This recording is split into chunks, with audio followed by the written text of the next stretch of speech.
ಜಾರಿ ನಿರ್ದೇಶನಾಲಯ ಅಧಿಕಾರಿಗಳು ಭರ್ಜರಿ ಕಾರ್ಯಾಚರಣೆ ನಡೆಸಿದ್ದಾರೆ. ಬೆಂಗಳೂರಿನಿಂದ ಶ್ರೀಲಂಕಾಗೆ ಕಳ್ಳಸಾಗಣೆ ಮಾಡ್ತಿದ್ದ ವಿದೇಶಿ ಹಣ ಜಪ್ತಿ ಮಾಡಿದ್ದಾರೆ. 2.12 ಕೋಟಿ ರೂಪಾಯಿ ಮೌಲ್ಯದ ವಿವಿಧ ದೇಶಗಳ ಕರೆನ್ಸಿ ವಶಕ್ಕೆ ಪಡೆದಿದ್ದಾರೆ. ಶ್ರೀಲಂಕಾ ಏರ್ಲೈನ್ಸ್ ಮೂಲಕ ಕೊಲಂಬೋಗೆ ತೆರಳುವಾಗ ಶ್ರೀಲಂಕಾ ಪ್ರಜೆಗಳಾದ ವಿಮಲ್ ರಾಜ್ ತುರೈಸಿಂಗಂ, ದಿಲೀಪನ್ ಜಯಂತಿ ಕುಮಾರ್, ಭಾರತದ ವೀರಕುಮಾರನನ್ನ ಬಂಧಿಸಲಾಗಿದೆ.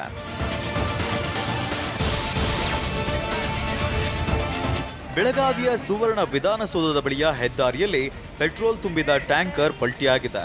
ಧಾರವಾಡ ಕಡೆಯಿಂದ ಬೆಳಗಾವಿಯತ್ತ ಬರುತ್ತಿದ್ದ ಲಾರಿ ನಿಯಂತ್ರಣ ತಪ್ಪಿ ಪಲ್ಟಿಯಾಗಿದೆ.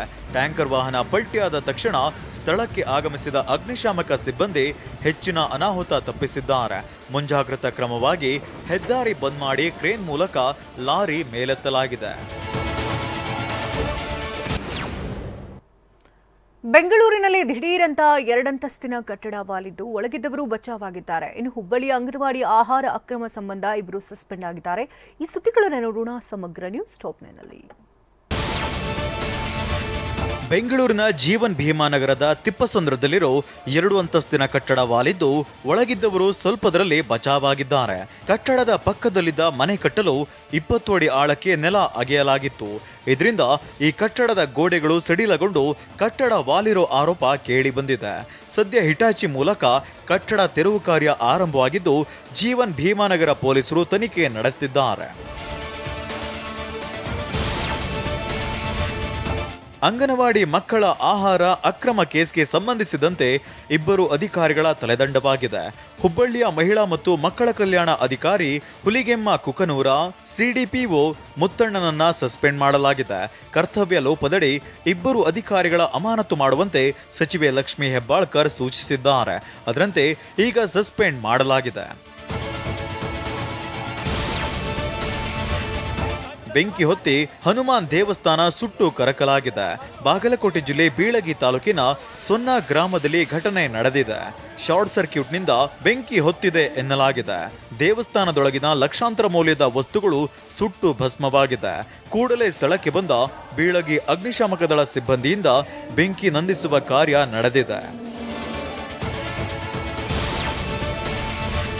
ವಿಜಯಪುರದ ಅಲ್ ಅಮೀನ್ ಮೆಡಿಕಲ್ ಕಾಲೇಜು ಹಾಗೂ ಹಾಸ್ಪಿಟಲ್ನಲ್ಲಿ ರ್ಯಾಗಿಂಗ್ ಪ್ರಕರಣ ಸಂಬಂಧ 5 ವಿದ್ಯಾರ್ಥಿಗಳ ವಿರುದ್ಧ ಕೇಸ್ ದಾಖಲಾಗಿದೆ.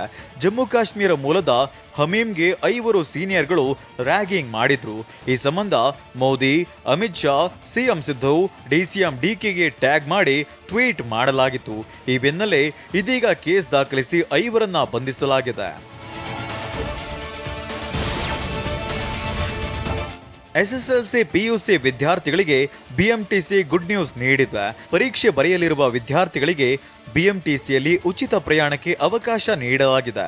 ಹಾಲ್ ಟಿಕೆಟ್ ತೋರಿಸಿ ಉಚಿತ ಪ್ರಯಾಣ ಮಾಡಬಹುದಾಗಿದೆ. ಪರೀಕ್ಷಾ ದಿನ ಪರೀಕ್ಷಾ ಕೇಂದ್ರಕ್ಕೆ ಮಾತ್ರ ಉಚಿತ ಪ್ರಯಾಣದ ಸೌಲಭ್ಯ ಇರಲಿದೆ ಅಂತ ಬಿಎಂಟಿಸಿ ಸಂಸ್ಥೆ ಹೇಳಿದೆ.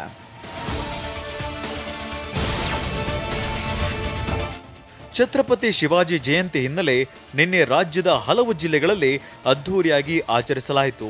ಬಾಗಲಕೋಟೆಯ ಮುಧೋಳ ನಗರದಲ್ಲಿ ಅದ್ದೂರಿ ಮೆರವಣಿಗೆ ನಡೆಸಲಾಗಿದ್ದು, ಮೆರವಣಿಗೆಯಲ್ಲಿ ಡಿಜೆ ಹಾಡಿಗೆ ಯುವಕರು ಕುಣಿದು ಕುಪ್ಪಳಿಸಿದ್ದಾರೆ. ಇನ್ನು ಗದಗ ನಗರದಲ್ಲಿ ಶ್ರೀರಾಮ ಸೇನೆಯಿಂದ ಆಯೋಜಿಸಿದ್ದ ಶಿವಾಜಿ ಜಯಂತಿ ಮೆರವಣಿಗೆಯಲ್ಲೂ ಡಿಜೆ ಸದ್ದಿಗೆ ಯುವಕರು ಸಖತ್ ಸ್ಟೆಪ್ ಹಾಕಿದ್ದಾರೆ.